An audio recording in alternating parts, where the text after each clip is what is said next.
Are we live? Hopefully we are. And it's a great day to do some bike riding. Ride for charity. Help cure Parkinson's.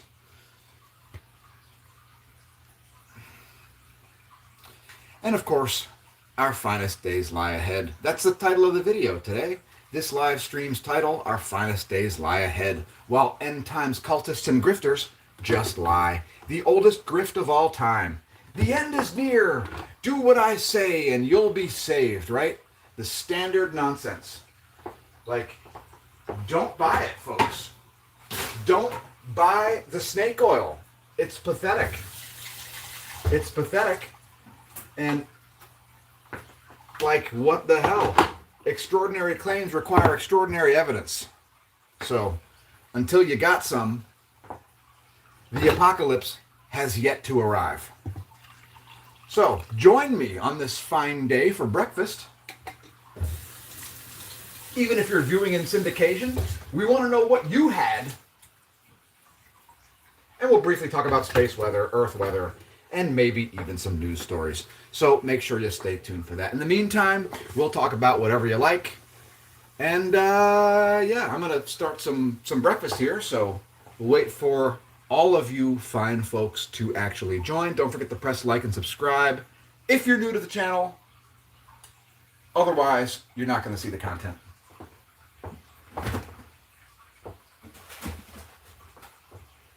So kicking it into high gear today.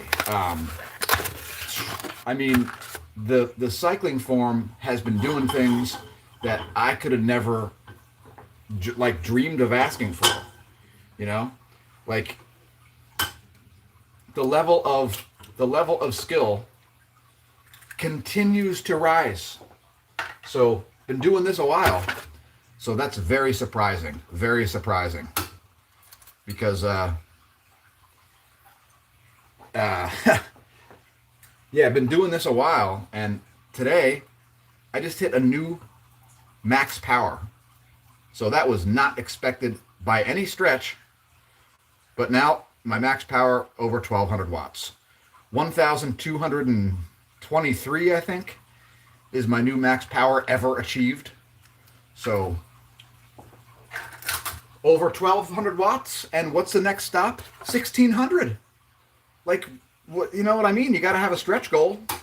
So that's what it is. 1600 watts is the new goal, and I can 100% make it to 1600 watts.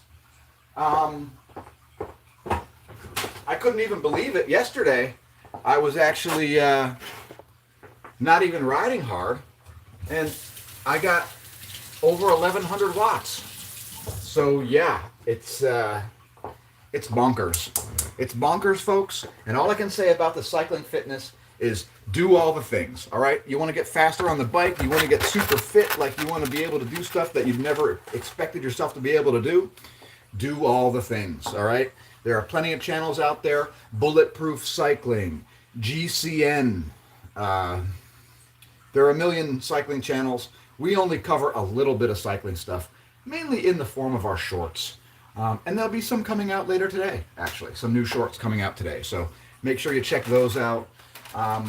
Because here at the Smash News Network, Least Busted Name in News, we don't limit ourselves to anything. We will cover anything. I mean, isn't that the point of freedom of speech? Pretty sure that's the point of freedom of speech. So if that makes you mad, definitely unsubscribe. Definitely unsubscribe if that makes you mad. Because there's a lot of stuff to talk about here on planet Earth, so we'll talk about whatever we want. It's very difficult to be a news station, and that's why we're doing it, all right? So, yeah, I mean, this channel started out as alarmist fake news weather reports.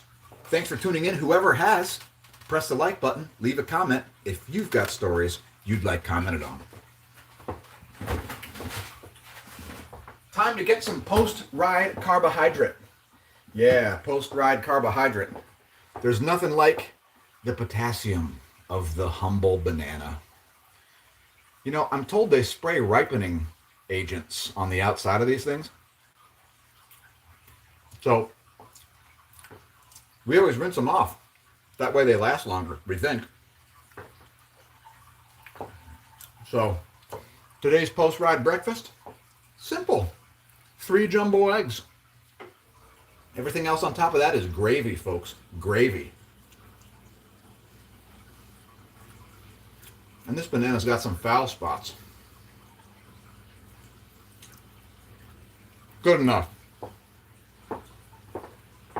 I would supplement my eggs with some potatoes today, but today we're just going with the eggs. Eggs and maybe, I don't know, maybe some cheese or something. Cheese is always good. What do you think? All right. So yeah, just incredible stuff. Could have never really expected to get to 1200 watts, but there it is. So grits, what do you eat grits every day, Dennis? You may have too much corn in your diet if you're eating grits every day. I mean, are they at least like organic, non-GMO corn grits? I mean, I'm not anti-grits. I absolutely would eat grits. In fact, if they were made right now, I would absolutely eat them right now. But alas, I ain't got no grits. So kiss my grits. Who was famous for saying that? Was that Alice on the TV show Diner? Wasn't that a thing? Kiss my grits. I think it was that Alice lady, no? Hey, we got comments. Thanks for leaving comments, folks. Barbarian says, appeal Bill Gates. Oh, you think Bill Gates is sexy? Maybe you ought to ask him out, Barb. Bill Gates, you find appealing? Okay, cool. I don't think Bill Gates is hot, but, you know, beauty's in the eye of the beholder, right? So, shrimp and grit. All right, that's not bad. Shrimp and grit. Yeah, I would eat shrimp and grits any day. That sounds brilliant. I mean, I had shrimp cocktail for breakfast just last week. So, yeah, I know it's idiotic. Idiotic spraying stuff on fruit so it ripens faster. That is absolutely idiotic. I hate it. I hate it. I mean, yeah, the food supply is effed. It's effed. Oh, I got to take off my heart rate monitor. I forgot. Pardon my off-camera disrobing. This is not a hunks channel. So, because this is not a hunks channel, I'm not showing my abs on the Smash News Network, least busted name in news. Yes, it is really dumb. All the insane things that they do to the food supply, it's criminal. I mean, it's completely berserk. There are so many things in the food supply that aren't food. It's infuriating. You know? Like my mom just found out, I don't know, a couple of weeks ago, 2-3 weeks ago, because she doesn't fucking listen to me. She just found out that non-organic GMO soybean oil isn't food. Like what? What the hell? Barb, bananas are not sprayed to reduce the carbon footprint. Bananas are sprayed to sell more bananas.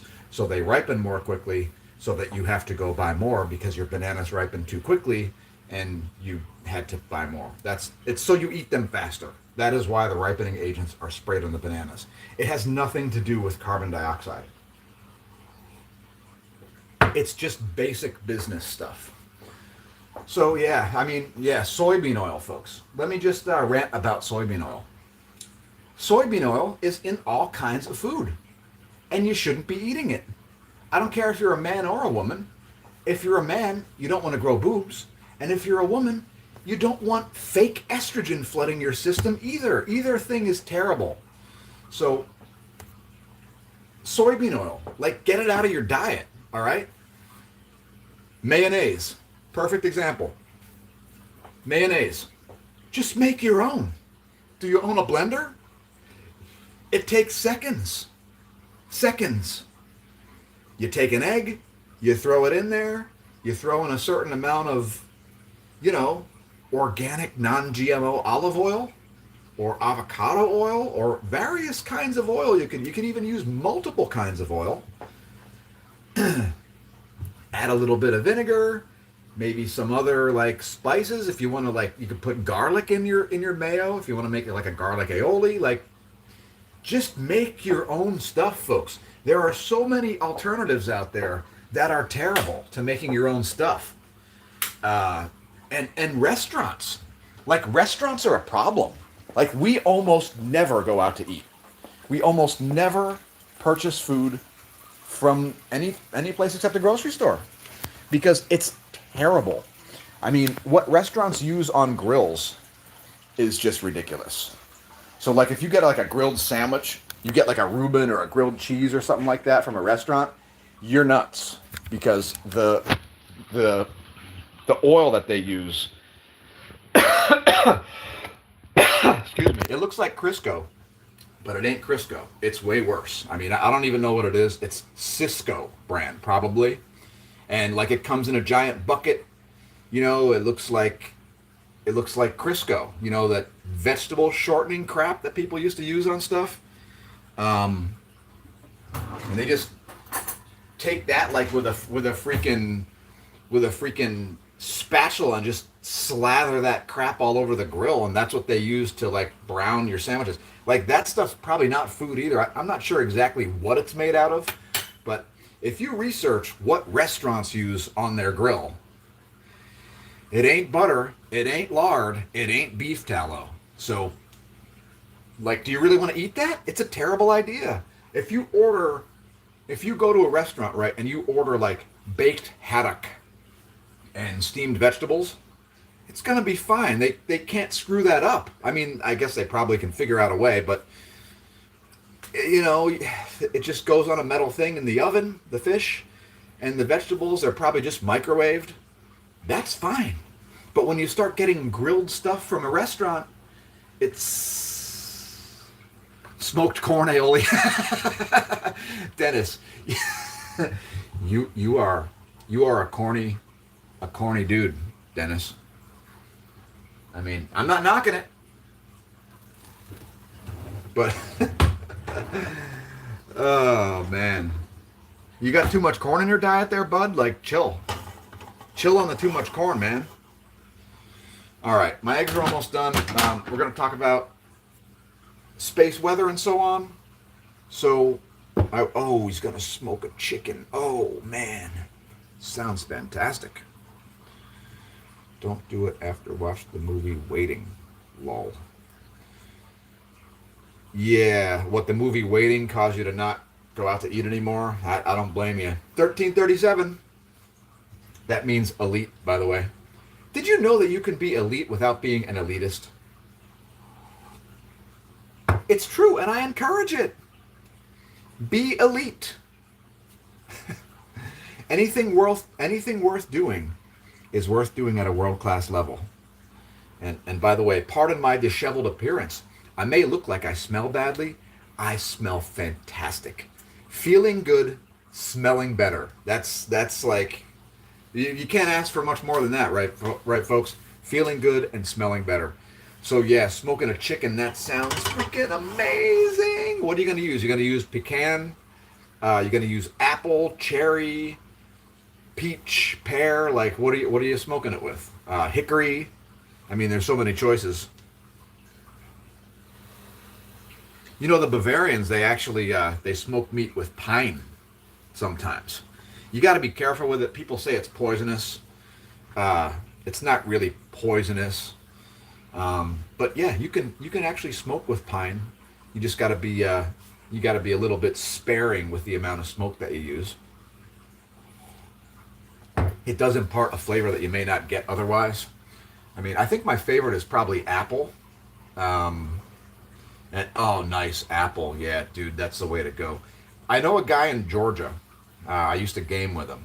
He's called His gaming name is Boomer, and he told me that pecan actually tenderizes the meat. Now, all the smoke may have some effect on the tenderness of the meat, but I've never tried it. Like I have to actually buy some, and you know, I could do it at home. I could make the oven into a smoker if I really wanted to.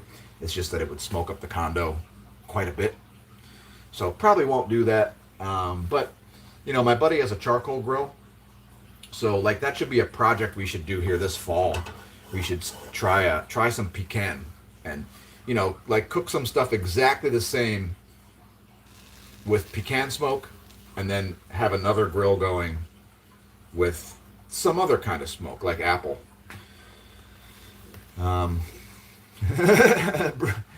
Hey, welcome, Bruce, our favorite Brazilian. You happen to be the only Brazilian I know, but that makes you our favorite Brazilian. Bruce is using only organic, smoking his lungs. Hey man, to each his own. To each his own. I don't blame you. I don't blame you. Do you smoke everything? Do you smoke cigarettes? Like, do you smoke pipe tobacco, cigars? Like, yeah, cherry is nice.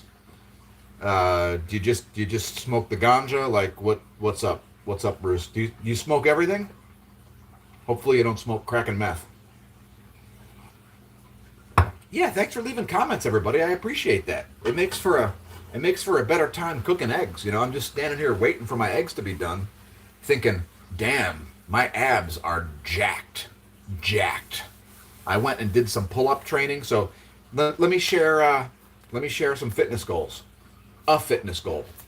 I got a fitness goal for September, and I'm going to achieve it way before the deadline. All right. So before October rolls around, I got a goal, and that goal is to do one pull-up. Now, I'll probably be able to do like 5-10 pull-ups by the time October 1st actually arrives. But I injured myself about 6 weeks ago trying to do a pull-up. Couldn't do a pull-up. I failed. I got to about 90% of a pull-up, and then I kept trying, and that was a mistake. My neck was jacked up. But now it's getting better. So, yeah. If there's an interesting thing that maybe I'd like to share with you here, I definitely would like to share with you here. Strengthening the front of your neck, all right? So the back of my neck is super strong from riding in an arrow position, but the front of my neck, not that great. Turns out that you can strengthen the front of your neck. Your tongue actually stabilizes the front of your neck because your tongue ends way down here. And so if you suck your tongue up into the roof of your mouth, there's like a space behind your teeth. Your tongue just perfectly fits in that depression there. That, you can suck your tongue in the roof of your mouth and you'll feel it in the front of your throat. That's actually a health benefit because you have muscles here that might be underdeveloped. So it encourages you to keep your mouth shut because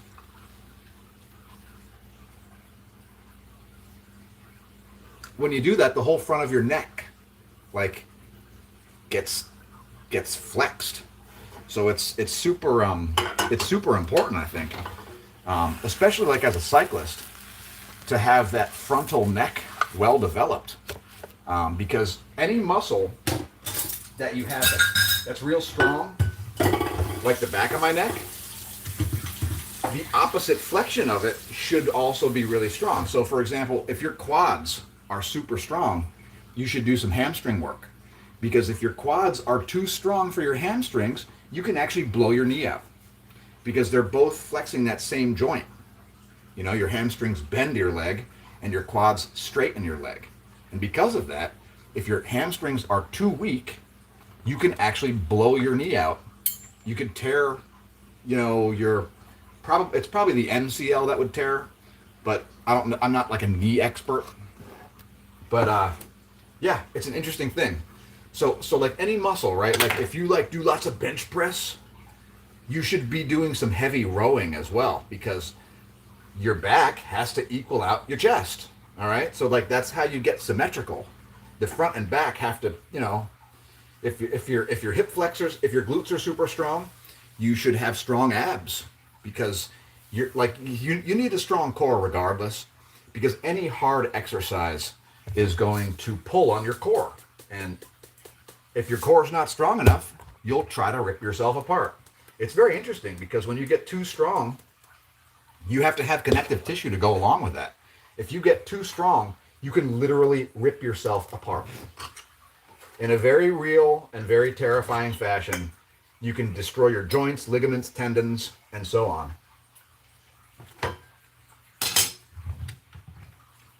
Because you got too strong. It's a thing.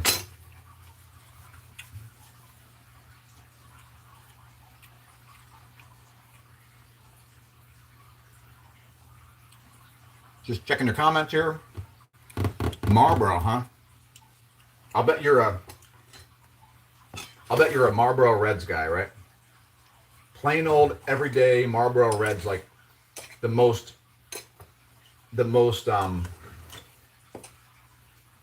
iconic cigarette.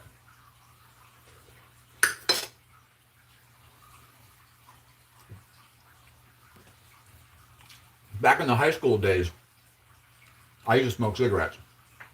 And Marlboro Reds, I don't know why they're so strong, but for some reason,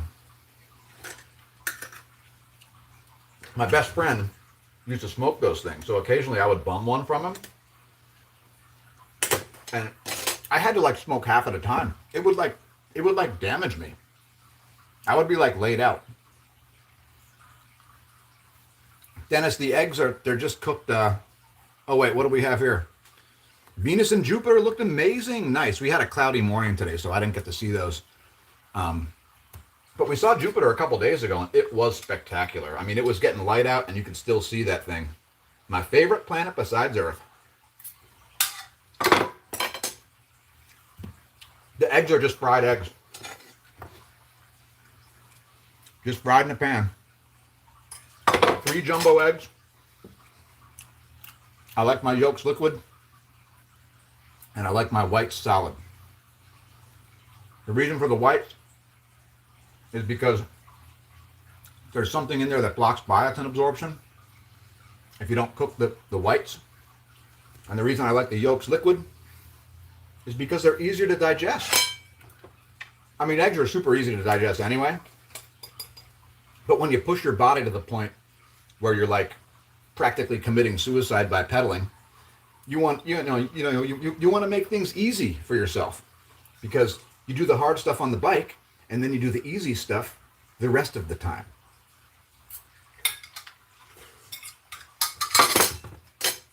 Oh, so good. Yep, Marlboro Reds. They're like an institution for smokers. Marlboro Reds. Gotta love it. All right, look, today I'm going to make this stream kind of short. We're just going to call out space weather stats.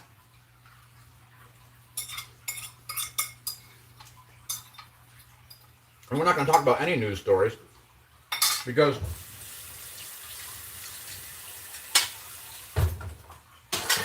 there's nothing jumping out at me. So let's hit the studio and close this mother out.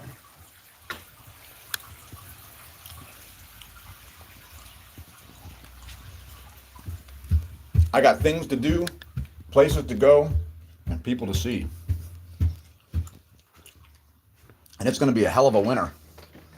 By the way, we've announced our new podcast. It's going to be called Ball Banger's Head. And you can find links to that on social media. They'll be on this very channel, though, so there's really not a lot to share. Except we'll be talking about metal. Viewing metal videos, shadow box style. And eating desserts. That's going to be like Saturday night. We're going to stream live maybe 7 to 9, maybe 8 to 10. I'm not sure on that. I'm leaning toward 8 to 10, or I don't know. 7 to 9 or 8 to 10, one or the other. And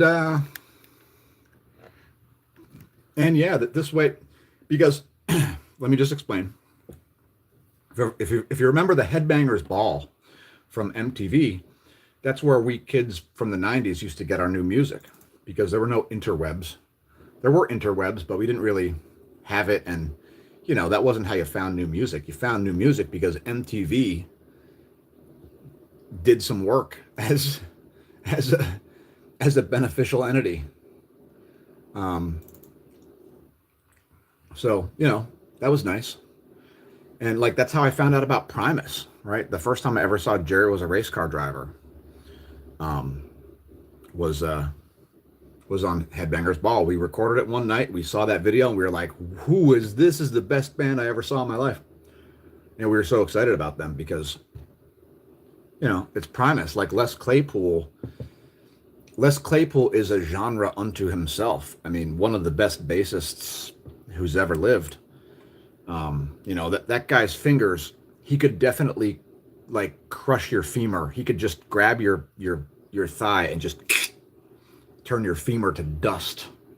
His fingers, they got to be like leather with iron underneath. Because that dude, to be able to just do bar chords on a bass like that, like, how strong your fingers have to be able to finger 6 bass strings. Like, it's crazy. The fretboard is super wide. Like, you do not want to thumb wrestle Les Claypool. He will mess you up. Les Claypool will house you in thumb wrestling. All right, so I'm just going to call out some space weather stats here. As far as incoming CMEs, let me tell you what the Huxt forecast says. The Huxt forecast says that we do have some CMEs, and now the thing's not planned because reasons.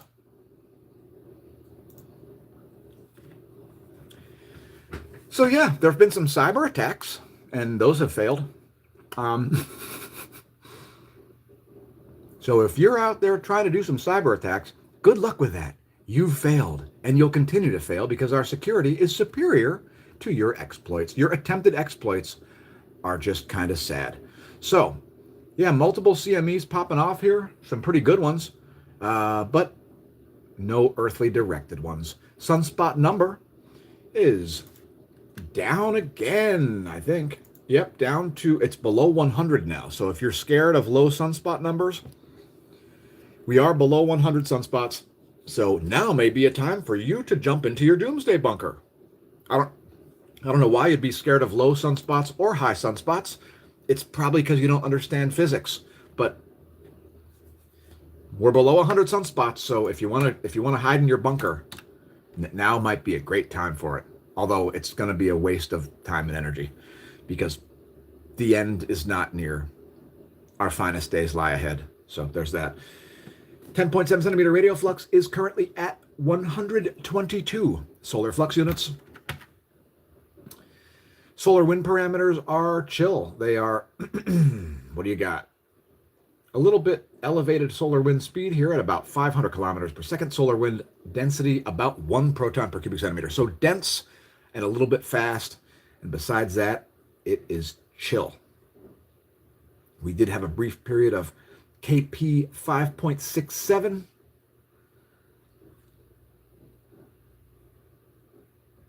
Besides that, like I said, pretty chill.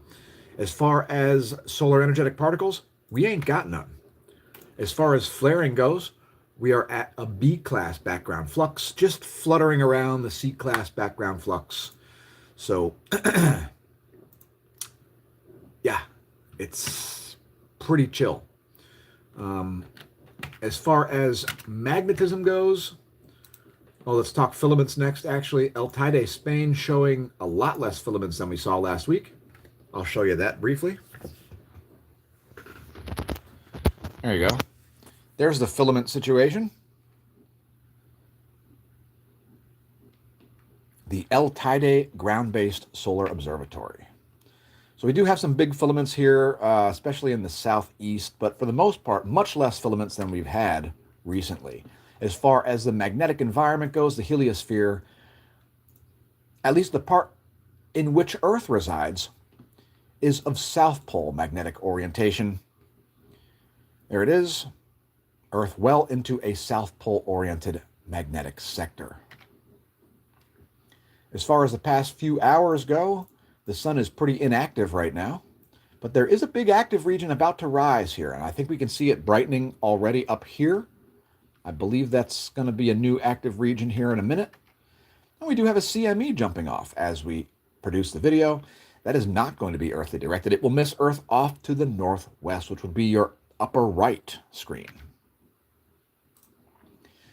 Let's close out the video by showing, let's show yesterday plus today in 171 angstroms, the house favorite wavelength, and then close this mother out.